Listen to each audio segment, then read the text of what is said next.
জল্পনাটা বেশ কয়েকদিন ধরেই চলছিল। মাধি দালালের পরিবর্তে ইস্টবেঙ্গলের নতুন বিদেশি রিচার্ড সেলিস। ভেনেজুয়েলার এই মিডফিল্ডারকেই দলে তুলে নিল লাল হলুদ ম্যানেজমেন্ট। মুম্বাই সিটির বিরুদ্ধে ম্যাচের দিন সকালেই এই ফুটবলারের সঙ্গে চুক্তি সারা হয়ে গিয়েছিল ইস্টবেঙ্গলের। এখন শুধুই ঘোষণা হওয়ার অপেক্ষা।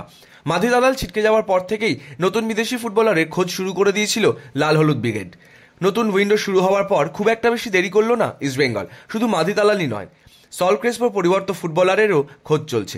শোনা যাচ্ছে রিচার্ডের পাশাপাশি আরও এক লেবাননের ফুটবলারকে দলে নিতে চলেছে ইস্টবেঙ্গল, তবে তার নাম এখনও পর্যন্ত জানা যায়নি।